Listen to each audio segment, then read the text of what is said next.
Hello, this is your host, Todd Lewis of the Praise of Folly podcast. Today I'm joined again by Swithun Dobson to discuss the difficulty of pinning down what aggression actually represents within the libertarian framework. So, a pretty good working definition of the central axiom of libertarians, an aggression axiom, I'll be using the definition Rothbard gave in Economic Controversies 373. The basic axiom of libertarian political theory holds that every man is a self-owner, holding absolute jurisdiction over his own body. In effect, this means that no one else may justly invade or aggress against another's person. It follows then that each person justly owns whatever previously unowned resources he appropriates or mixes his labor with. From these twin axioms, self-ownership and homesteading, stems the justification for the entire system of property rights, titles in a free market society. Now, Rothbard is defining non-aggression as against aggression. So then we have to define what aggression is. Now, aggression is defined as force or fraud against someone's property. Now, it's physical property, which can include their body or assets they own. Libertarians, both right and left, generally oppose intellectual property because it's non-exclusive. The work on that is Kinsilla's monograph on it. And so, now, in this regard, both right and left libertarians agree that property does not include ideas. But what constitutes aggression gets very muddied. Rothbard and Bloch sort of advocated a plumb line libertarianism where we're libertarians, socially liberal and fiscally conservative. That was sort of the rhetoric that they used. But then it turns out, what is aggression? So left libertarians, think of like Roderick T. Long or Charles Johnson or the C4SS crowd, they would take a even more socially left-wing position than Walter Block would be comfortable with. And so for them, aggression isn't just transgressing people's private property, which would include their body. They would include things like microaggressions, misgendering people, also rents levied by homeowners on their tenants. So all of that would be considered a form of aggression. Now, Walter Block would not, and classic right libertarians like Hans Hermann Hoppe would not. And in fact, Hans Hermann Hoppe would probably consider many of the requirements of thought policing and tone policing of the left libertarians as aggression. And in fact, Hoppe famously said in a Freedom and Property Society lecture that Jeffrey Tucker was a Marxist. So, why does he say that? Because he thinks that Jeffrey Tucker is, in fact, aggressing against people. So what theoretically sounds clear and simple and that even all libertarians should agree upon very quickly becomes very muddy. And this is something that you've been recently writing about, Swithun. A little, yes. The issue with aggression is really one of foundation as to why you have the libertarian position that you do actually have. So where should we start with this? So firstly, with the sort of Rothbardian blocking conception, it's the whole system is entirely based on purely homesteading self-ownership, and it's just derived entirely from that on its sort of own. Which is sort of directly into it basically starts in political philosophy and doesn't really, that's where it starts and ends. The left libertarians in general have a broader conception in many cases of anti-authoritarianism, anti-bossism, individual freedom in a particular understanding. So their position in most cases is sort of more grounded in certain respects. Hoppe's view is different. Hoppe takes a very German approach with his strict argumentation of ethics, but then takes a position that to maintain the libertarian society, you need basically strong levels of social conservatism. So it's not integrated in the same way that the left libertarian's position is, which is sort of better intertwined. But it's, we've got this deductive, irrefutable system of ethics on one side, but then to maintain the truth, we need social conservatism. That's the essential approach of them. But back to Rothbard in particular, because Rothbard really is one of the major or most major figures here. The issue of aggression really, in sort of the plumb line Blockian Rothbardian position, comes down really to the issues of sort of self-ownership and problems derived therefrom. I know, Todd, you've debated Kinsella and Bloch on this. So you still have the classic problem of the dualism of self-ownership, and you sort of have the and how you can have an owner being owned. And it leads to an odd dualism in a sense. I think Kinsella kind of implies in certain respects that the self is, even though he's an atheist materialist, that the only way to understand Higgs' position is that basically the self is immaterial and then it controls the body, and that's really what matters. So you've got those sorts of problems. But leaving those aside, you have additional problems, particularly in the Rothbardian, well, actually all of them, which is that the libertarian homesteading idea is inherently, in the way it's articulated, is physicalistic. So it's all about, so the quote you said before, it's a physical aggression. Yes, a physical integrity of something. So, for example, if I plow a field and I mix my labor with it and I own it, I own the physical constituent parts of that. That's the way the Rothbardian thing is set up, which is actually Rothbard ends up being inconsistent with when he does his famous pollution paper, because he moves away from this sort of physicalist approach to one which is more use-based, because he then starts talking about technical units, etc. Well, it wouldn't be aggression to put some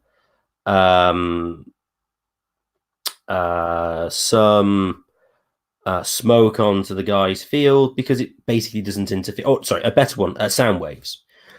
Sending radio waves through his field makes no physical difference to his property. Well, no practical difference to his use as property. Therefore, it's not aggression. But that's not the way the homesteading and self-ownership actions are set up. They're set up very much on the issue of physical ownership, on scarcity, and try to avoid any concept of more general use-based rights. It's a right to use something in a particular manner. It is, well, you own this physical stuff and you can exclude people from it.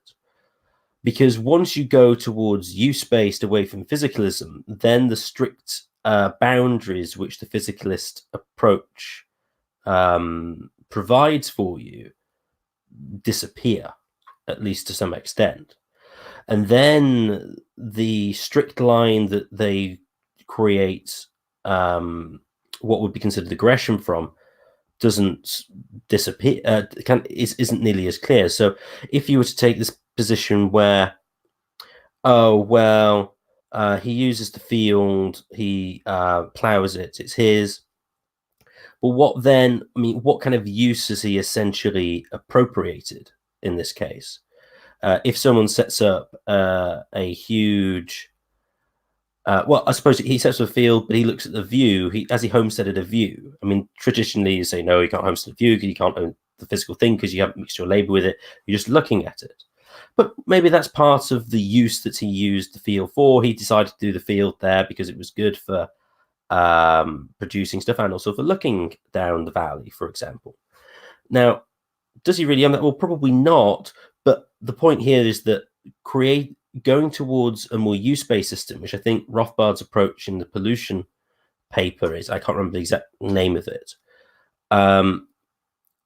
definitely muddies the water significantly from what would seem to be a somewhat strict position, which so particularly Rothbard and Bloch would hold. Now, would it be fair to say that, since you already mentioned that the left libertarians seem to have a more consistent first principles attitude, plumb-line libertarians, you could argue, are consistent because they just stick to these first Rothbardian principles.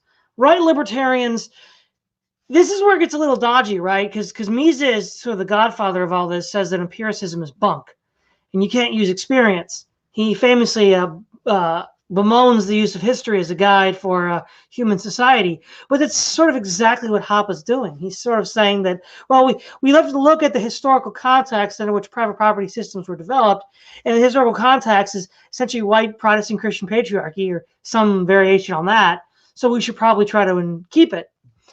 Whereas the left libertarians, see, this is another thing too. Marxism is often criticized as irrational in the sense that it claims to be an empirical science, but it makes manifestly hugely erroneous predictions about the way the world is going to work.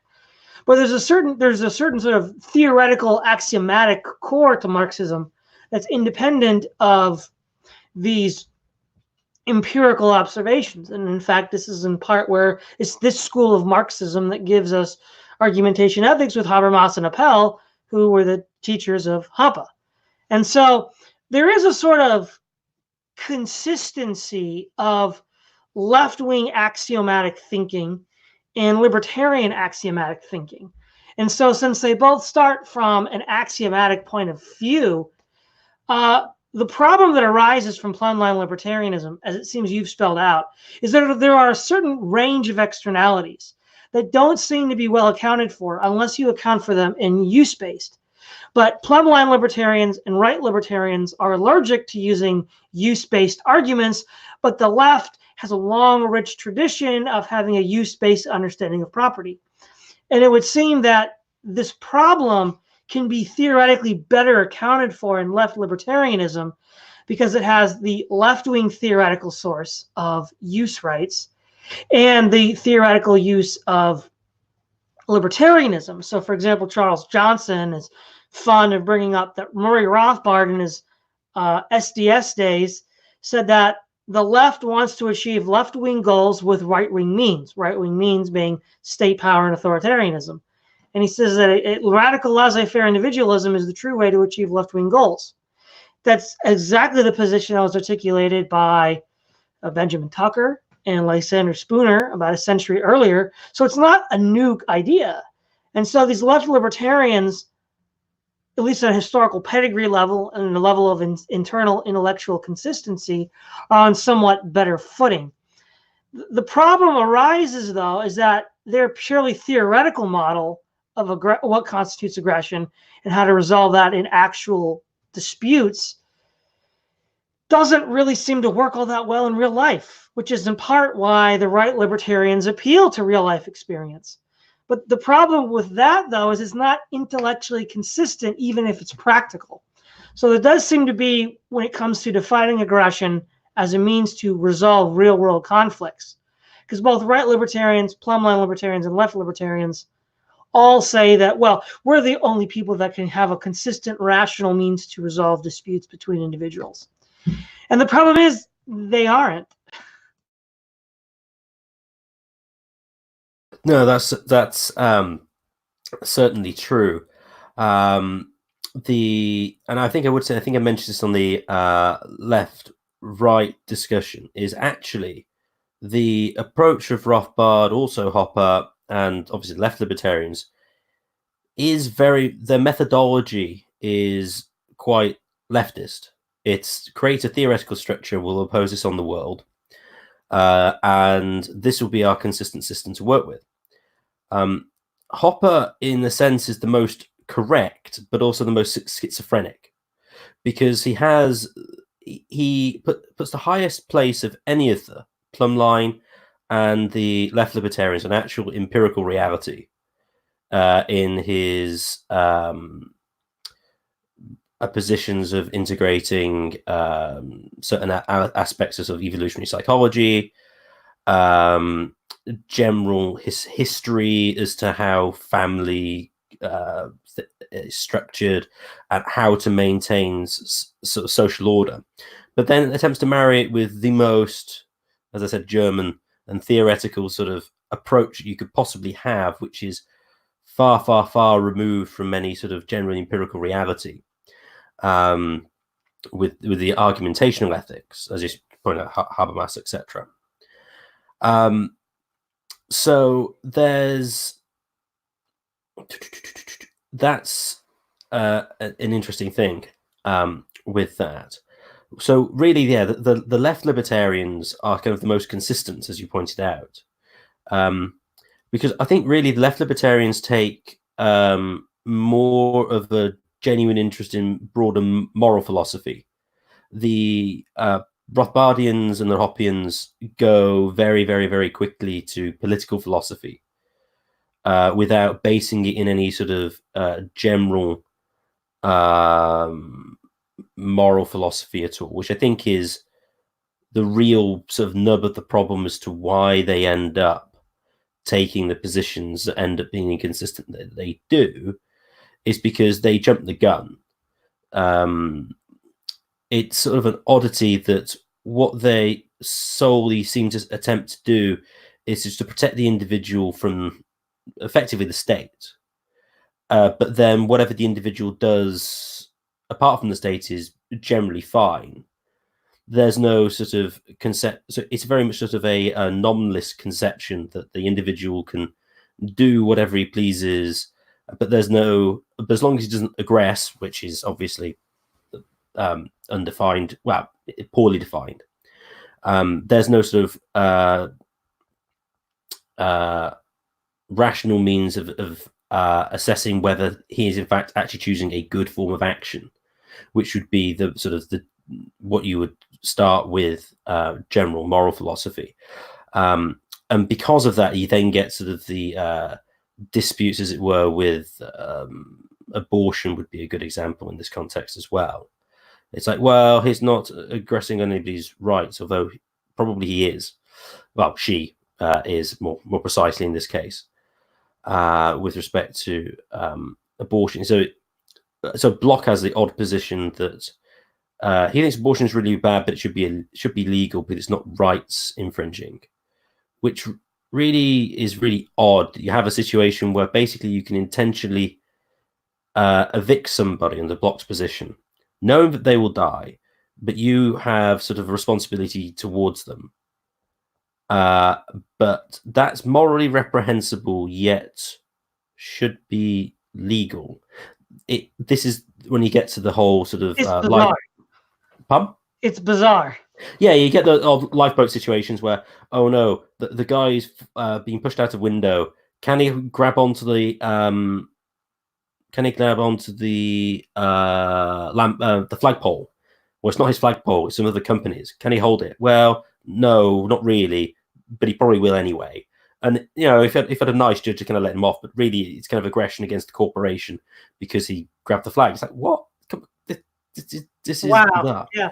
Well, you know, the best example of this was when he was still a libertarian. Ed Feser had a essay on, did I murder a guy if I had put a vacuum on top of him and homesteaded all of his air? so you know, I just homesteaded all the air he was in. I mean, he put a vacuum on top. It's, you know, I didn't even touch him. But yeah, go ahead. Yeah, that's yeah. I think you could probably get around that to some extent on the libertarian theory, but to some extent. But yeah, there's intractable problems with that, and also one of the reasons the non-empirical basis of sort of aggression comes up with children, which you've brought up with sort of Kinsella and Bloch, and they go, well, you know, changing nappies, that's okay. I mean, that's a relative, you know, you could get around that. But the most difficult question that the sort of strict aggression theory is, which I've never heard any of them speak on, is what would be a justifiable punishment for children to be given out by the parents. There's one other topic related to children they never talk about: pedophilia. Ah, yes. Is that aggression? I mean, right? Well, I suppose the way you can kind of get around that to some extent, I suppose Stefan Molyneux attempts this by saying, well, if the child was a competent adult and thought about it, would they think what I was doing was reasonable? Yes, I suppose, but then reasonable people can disagree. Now, whether you would do that on certain aspects of pedophilia is another question. But yes, that's an interesting one, whether sort of the parents own the children. Well, it also is a matter of what is consent. I mean, if you could get, I don't know how young children can learn to write, but let's say they can sign their name at age 6. If a child signs at age 6 that to an act of pedophilia, is that really consent, or is it fraud, therefore aggression? This is where it gets dicey, because fraud is conceived as aggression, but it's never really defined, because when you look at the history of humanity, everybody had a concept that within marriage, either the husband owned the wife, which again, most libertarians would balk at, though in principle, Block should at least approve of it, because you could voluntarily sell yourself into slavery. And, the far left would call that a slave contract, and Hoppa's like, well, or Block's like, well, whatever, it's totally fine. If she wants to do that, she can do that. Okay, but then the other libertarians that don't accept that, well, okay, treat it as a contract. Let's say you and I were to sign a contract to distribute goods and services, and then I just, on a whim, decided not to. I just quit. And you needed my trucks to deliver the goods to the store. Well, you would be within your legal rights to take action against me. Now, you don't own me and I don't own you, but we did contract for mutual benefit. So, okay, let's say a husband and a wife contract for mutual benefit and one of the other fails to comply. There's literally no penalty for noncompliance. So how is that not aggression, but failing to deliver celery is? That's interesting. I mean, you get to sort of Rothbard's title transfer theory, which he attempted to clear up problems that Nozick had created in his more sort of strict libertarian days. A good example actually here is a difference between Rothbard and Rand, because I'm not sure what Rand thinks with respect to husbands and wives. That's an interesting one.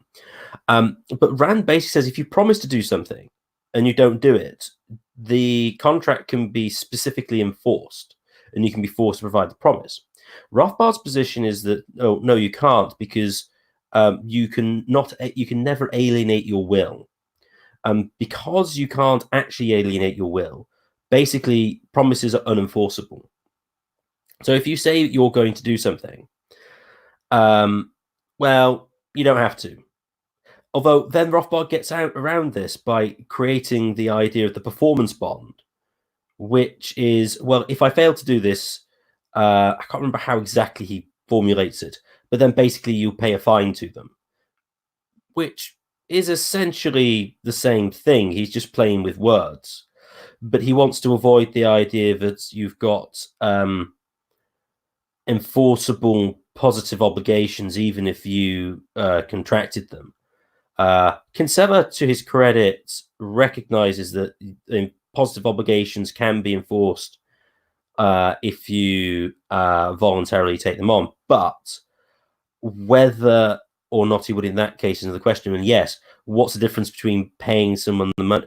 Well, I suppose the idea with not paying somebody who's worked for you is that they've kind of already provided a service, and it's almost as if you have.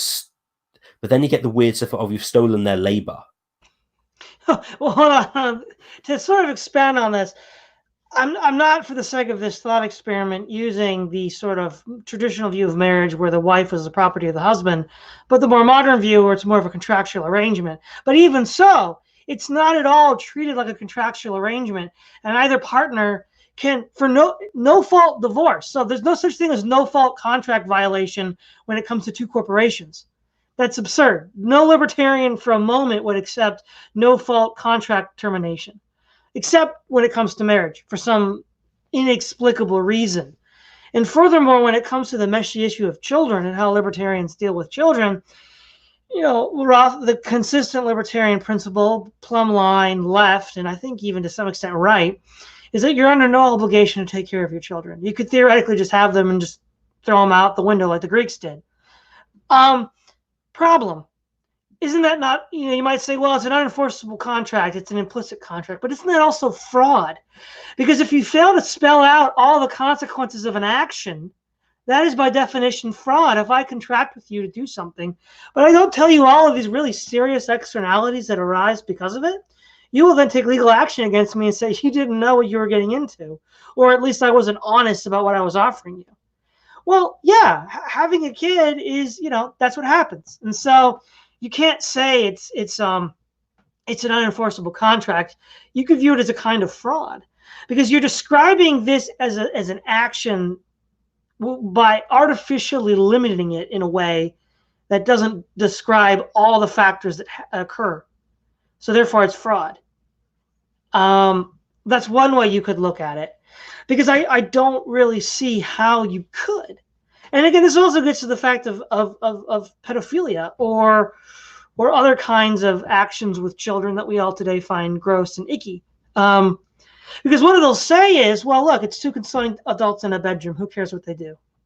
That's the argument all libertarians have been making for 50 years now. Well, okay, a consenting child and a consenting adult both do something in a room. Why do you care?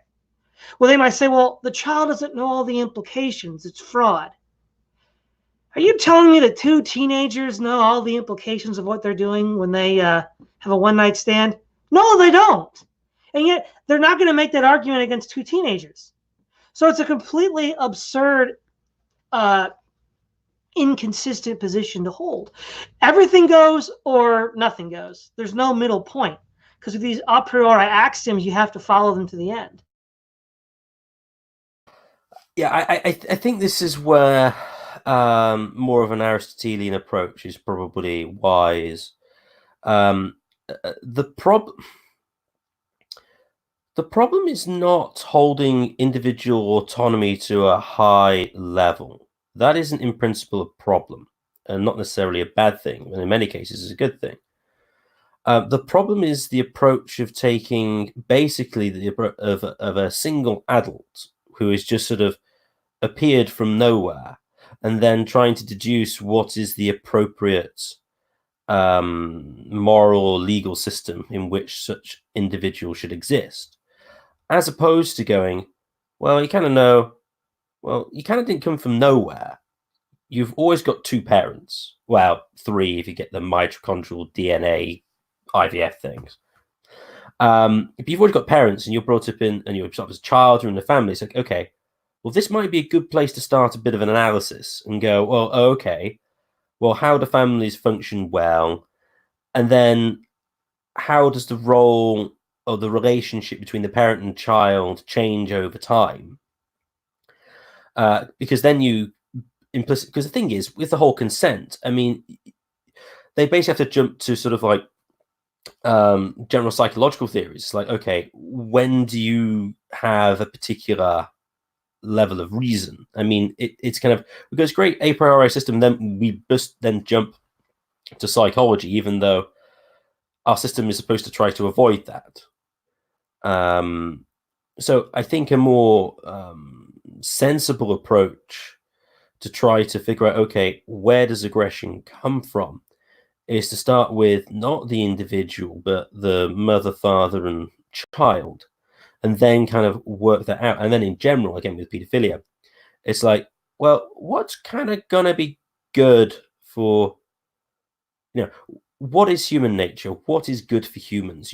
I think this only really makes sense to have the position of aggression is really to have a general sort of teleological view of human nature. What is human nature? What is it for? How do we know what it is? As opposed to attempting just to prevent impositions from an outside authority to impose their will on you in this sort of post-Hobbesian my will against your will is purely a power struggle without any sort of more meaningful conception of just or right action. Yeah, you see, part of this is libertarians tend to think theoretical axiomatic systems are kind of a cheat or shortcut. The argument usually turns what they say is not quite what they mean. What they say is, well, we have the only rational way to solve disputes. But you see, any dispute could be solved if all parties interested agree to the same set of moral principles. The real question is, do we all share the same set of moral principles? And what they, I think, are really saying is that we have the most consistent set of moral principles. Therefore, you should use ours. But again, I think one, that has sort of yet to be determined, and two, what if people just aren't rational? And how do you? I mean, yes, if you have a discussion with someone, you have to assume they're rational. But at a certain point, I guess that's when civil wars get started. You realize, well, they're not rational anymore. They're not using reason, and this is where aggression gets really slippery. So let's give the left's favorite example, right? Some hooded Klansman in 1870s, lynching a black man. Now, is that aggression? Now, from the point of view of the left and many libertarians, they would say that the Klansman is guilty of aggression. But let's say that this was a black man who was working on the Freedmen's Bureau, part of the Union occupation government. Well, I don't know. Is that really aggression anymore? Because maybe the black man's aggressing as being a representative of the U.S. government occupying Georgia. But then you have to go back because, well, this black man was a freed slave. So, does the act of what's the act of aggression here?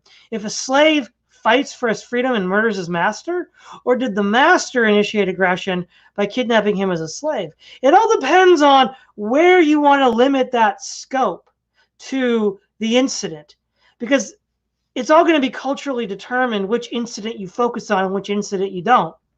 And it's not entirely clear where you should start, and it's not entirely clear where you should stop. Because then it ends up being this tit-for-tat cycle of violence, and then it becomes very difficult to figure out who actually started it and who actually has the right to end it. And furthermore, as far as property, deed, and title, modern private property rights as we know them didn't really exist until John Locke. So unless Rothbard wants to, or libertarians in general, are comfortable with other forms of prior property arrangements, maybe Roman law, Catholic law, because they do seem to derive from classical Roman and Catholic law. But the point is, most of human history, most nations haven't had legal systems that recognize that kind of property. So therefore, either no aggression took place because they didn't own what they had, so Native Americans weren't aggressed against because they didn't have a conception of property that allowed them to own it. Because, for example, Rothbard said, well, look, if a Native American could show title deed to the land, then we'd give it to him. And the left libertarian would say, but they didn't have title deeds to the land, so he's, of course, not going to be able to provide that to you. And it's like, well, yeah, where does aggression begin and where does it end? And at a certain point, who's the original owner? If you look at Palestine, one of the most fought over places in modern times, well, the Canaanites, but they were killed off by the Israelites. So is it now the Babylonians or the Romans or the Israelites or the Arabs? If you're going to take a strict libertarian position, the Jews would have to have a legitimate claim because they were the last people that could. They were the Canaanites are all dead now, so they can't lay claim to it. So the Jews would be the last ones to lay claim to it. But most libertarians, I think, tend to be skeptical of the Israel claims to Palestine. I think, just on side on the Israel thing specifically, I think they tend to be quite extreme, as most libertarians generally are, because they're more interesting than most people. I'm pretty sure I've come across some very vehement defenders of Israel. There was one guy who was on the Tom Wood show. I can't remember his name. He was very much, no, we have title to this. No, this is definitely ours. We can show this. And then the other party was trying to take the position that Sheldon Richman takes, that, well, no, the Arabs were there living peacefully, and then the Israelites pitched up and terrorists and stuff, and then got the state of Israel created. But so, yeah, the question, though, the libertarian would say is, well, saying it should be for Jews is wrong, because collectives don't own property, only individuals own property. So you'd have to point out to particular Jews who happen to have ownership of it. That said, if you listen to Bloch, his view, his view on reparations, interestingly, with respect to slavery, is to say that, well, it would generally be the case if it would generally be the case that a owner, a father or whatever, would bequeath his property to his sons or his sort of relatives, and if that was sort of stolen from him because he was a slave, and so he couldn't pass on his property because it was stolen from him, well, we would assume that the norm would be that he would want it to go there. And so this is kind of a basis for sort of Bloch's theory of reparations with respect to slavery in America, is that if you can prove that you're sort of, if you can prove sort of like your great grandfather was a slave and he had rights to this bits of property here and here and here, and then you can prove whoever has it at present and show them to them and say, actually, no, this is mine because I'm the great grandson, and so this should be mine. Bloch would say, yes, okay, in that case, they should pass the sort of property over. I think something similar they tried to do, something like that, say in South Africa, I think, with certain land which probably the Bantu claimed ownership and the Afrikaner had, although obviously the Bantu probably stole it at some point, as you rightly pointed out. So the difficulty when it comes to historic land titles and ownership, one comes into whether or not you think you're going to take it purely in an individual lineage line, that, well, it's just the sons and the daughters, sons typically, and we can follow it down that sort of small tree. Or do you take a broader position, which is, well, it's because a Jew is more closely related to another Jew than anybody else. Therefore, well, even if he wasn't the direct descendant, then he is more sort of genetically close, and so therefore has a better claim than the guy we can show who actually now currently owns the land. Possesses the land, more precisely. So you get to difficult questions as to how broad. I mean, Bloch would probably take a very narrow view because, well, only individuals can own property in that system. But it's not immediately obvious whether or not you should take a broader position on that. And when you come to where sort of with land titles, it wasn't Rand who said that the Native American Indians had no conception of land, so you couldn't steal it from them. I wouldn't be surprised, but I don't know. I'm pretty sure that's Rand. I'm pretty sure Rand made that argument. So yeah, it's going to be, so under strict libertarian position, it's like, well, we have to kind of figure out who was there first. So you have to do some historical analysis. But yeah, as you rightly point out, I mean, trying to do that in any way which is going to satisfy all parties to show where the history actually ends and what standard of evidence you're going to use is not going to be straightforward. Well, let me put it this way: unless Rothbard Inc. and Mises Inc. and Hoppe Inc. create colonies on Alpha Centauri where there's literally no other living things yet, in which case they have first homestead claims, how useful is this really as a theory at resolving property disputes? I still think it makes sense from a theoretical standpoint as to who. It's at least a framework in which we can attempt to analyze particular disputes, because otherwise it's much more difficult to go around doing it. But when it comes to historical disputes, it's probably worth thinking about as well, kind of what's the purpose of property? Where does it fit in with sort of, as I say, general moral philosophy? And then also sort of the extent of sort of an individual's responsibility. And so I think, well, so for example, let me. Oh yeah, so if you're sort of attacked by a wild animal, there's no aggression there because that's just sort of like nature doing stuff to you. And so the question arises: are there actually sort of deliberate human actions historically which are effectively so far removed from where you are now, you effectively treat them as if they were creations or actions of non-rational life, and therefore you just have to treat them as like an obstacle in the world that they have no direct moral import and so have no basis for any sort of judicial claim. That might be a way of going, but I think, yes, just taking, oh, this is how we technically appropriate things, as opposed to thinking, well, why do we appropriate things? What's the purpose of appropriating them? And I said, this is where I think a more teleological approach is useful, and that would also avoid the Randian point that, oh yeah, well, the American Indians didn't have any concepts of property, didn't own anything, when it's kind of obvious that they did. They basically thought that they had sort of annual ownership for a couple. They basically thought they had a timeshare in certain lands for hunting for a couple of months, and then they go somewhere else.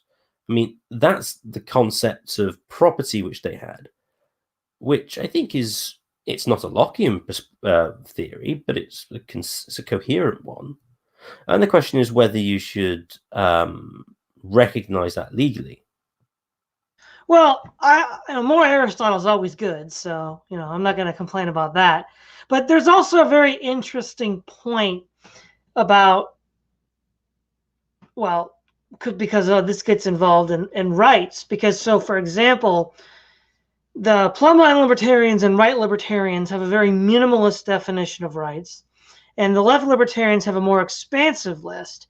But the right and plumb-line libertarians will say that this more expansive list is aggression because you're taking things from me that I need, that I produced rather, in order to meet your perceived needs. But in his 2009 critique of Murray Rothbard, Ed Feser on his blog makes an interesting point. Even if it were true that each individual must think, learn, value, and choose his or her ends and means in order to survive and flourish, and that the right to self-ownership gives man the right to perform the vital activities without being hampered and restricted by coercive molestation, it just doesn't follow that anyone has a right to self-ownership. I'm going to skip down a little bit. And he said, and after all, the fact that you need something doesn't entail that you have it. And as libertarians have themselves never tired of pointing out, it certainly doesn't entail that you have a right to have it. So it would seem that Rothbard, all liberal rights-based systems are based on this premise that we need these rights because without them we couldn't live. Rothbard and Rand and Locke, they're all like, we got to use our reason to survive in the world. And if we don't have rights to guard that, then we'd all just be, lion chow. Well, the problem is there's a lot of things that we need. And so why should we arbitrarily cap it off and exclude housing, education, clothes, and food? Because we need all that too. Because how can we develop our minds for survival without schooling? How can we develop to the age of maturity to use our minds if we don't have food, clothes, and shelter? Well, you can't. You'll just run around naked and get eaten by a wild animal. I mean, so the left libertarians kind of have a point. They're like, well, look, we're still just trying to guarantee the rational actor so that he can use his reason to, survive in the world. But we just have a more expansive understanding of what the human person actually needs to live in order to develop that rational faculty in order to survive. And it's not entirely clear that they are contradictory, that positive rights are, for example, the right to a lawyer is a positive right, and that's been in the U.S. Constitution since 1787. So a Lockean theory of rights, in principle, isn't opposed to positive rights. After all, a right to a lawyer is a positive right. Also, the right to not be guilty of double indemnity is a positive right. So obviously, some positive rights are considered rights by everybody, even libertarians, even plumb-line and right libertarians. So at what point because at this point, it's not easy to determine what aggression is. Because if these rights are here just to preserve our ability to use our rational faculties for survival, then the left libertarians, channeling their inner Marxist, can sort of make a plausible case for food, clothes, shelter, education. And conservatives can make a plausible case for parental obligations to children. But that doesn't seem satisfactory to a very, some rigorous interpretations of libertarian property rights theory and ownership theory, and they would call that aggression. But if you're denying a human person what he needs to develop the rational faculties that your rights are trying to protect, what exactly does that amount to? I entirely agree. I mean, as I probably inarticulately pointed out before, the problem is all these disputes are really fundamentally based in conceptions of what is the good life. That's really where it comes down to, and that's related to the general moral philosophy questions that I've been raising. And then the question is, well, we have to first agree on what is the good life in general, and then the question is, how do we achieve it? Because the sort of more traditional economic left, as it were, or let's say the union left are probably a better example of this, that come out of Methodism, etc., will probably agree with the conservatives as to what the good life looks like, but they would just disagree on the means by which to achieve it. Whereas the sort of as Rothbard later called the modal libertarians, and Hopper did as well, and the left libertarians obviously have a very different conception of it. And because of this, they approach things in kind of a different way. And that's fundamentally where the dispute arises. I mean, from the plumb line libertarian position of Bloch and Rothbard is the good life is basically whatever you want it to be, except this, this, and this. And it's like, well, why not that? Well, because it's bad. But then it's an incredibly schizoid position, because really what they should, I suppose, the general sort of liberal teleological position really ends up in the Nietzschean position. I mean, that's the logical conclusion. Just impose your will. Whoever is the stronger wins. Yeah. Oh, sorry. Were you done? Yeah. Yeah. But yeah, it's again, if the whole point of developing this rich theory of protecting our rights to survive in the world prevents us from surviving in the world at an earlier stage of our development, then you're literally counteracting the very thing you claim you're doing.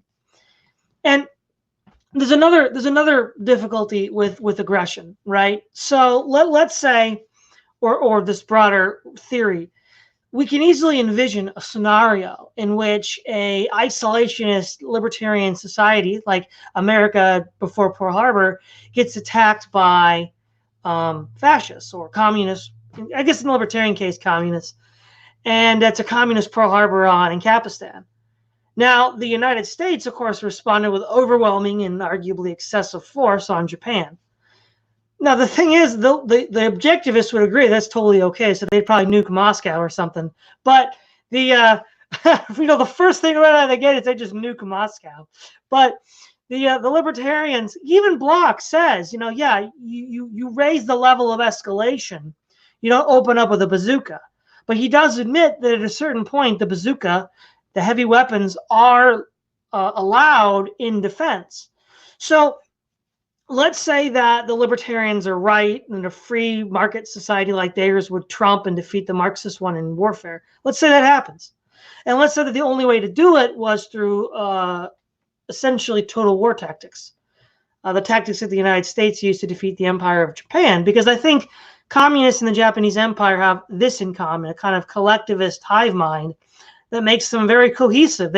They literally fight to the last man. You can't selectively target communist leaders and then just hope the empire collapses. It'll just keep on fighting, keep on trying to conquer you. And let's say you have, the communist cities are turned into Tokyo and Berlin. There's something deeply morally unsatisfying about that, even though no rights were violated.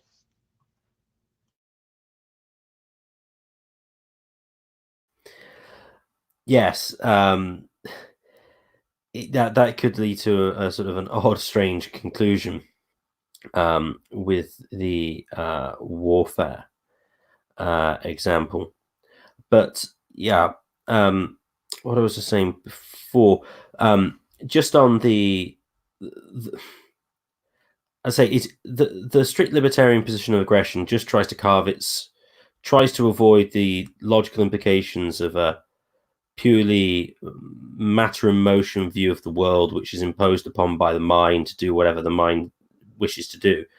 But tries to carve out a position which doesn't end up with the Nietzschean or Foucaultian position.